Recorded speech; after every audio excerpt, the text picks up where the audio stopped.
lorsqu'on aborde la sexualité dans les sciences humaines, on parle très peu, voire pas du tout de génitalité. C'est comme si l'agir explicite génital, que tout le monde vit dans la réalité, ne peut pas être considéré un travail de nature scientifique. Je pense que la question est très justement posée et qu'il y a deux réponses à cette question. La première, je pense qu'elle est dans notre vision, je dirais, sociale et dans le découpage qu'on fait, nous, de la sexualité. Il y a la sexualité qu'on appelle explicite, c'est-à-dire qui montre de façon très claire tous les comportements sexuels à connotation génitale.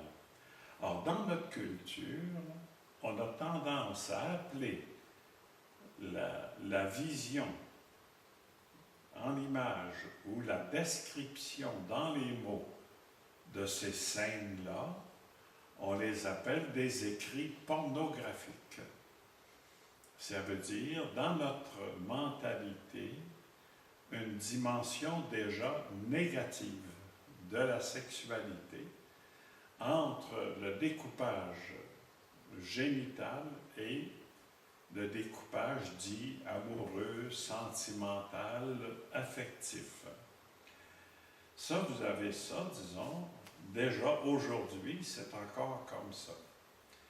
Il ne faut pas oublier que notre culture aussi, pour les femmes, dès qu'il y avait génitalité chez les femmes, on a eu deux mots symboliques, génitalité putain, non-génitalité vierge.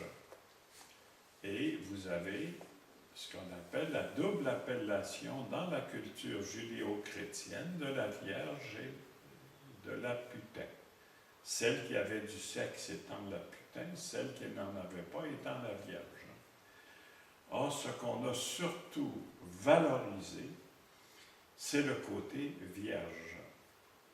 La Vierge Marie, l'Immaculée Conception, enfin, tout ce qui ne passait pas par le génital était valorisé. Dans le livre des saints,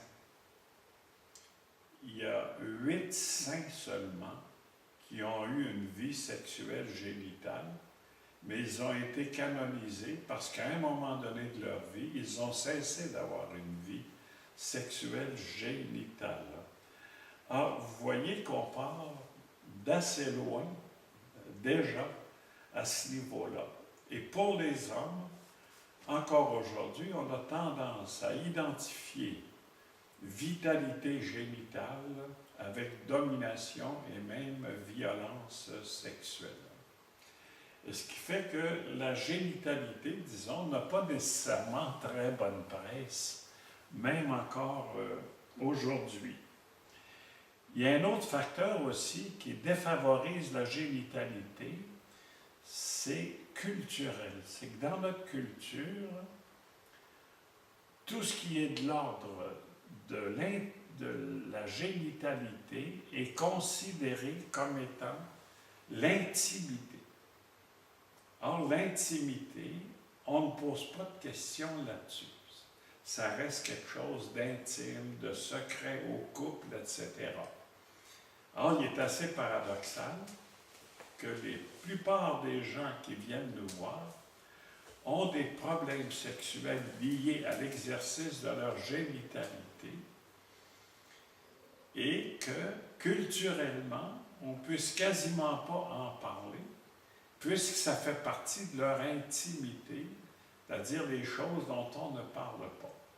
Alors, vous voyez l'impasse un peu dans laquelle on se situe et qui fait que des gens vont aller consulter pour des problèmes sexuels et après 2 ans, 3 ans de consultation, on n'aura même pas abordé leur intimité sexuelle restant dans des généralités.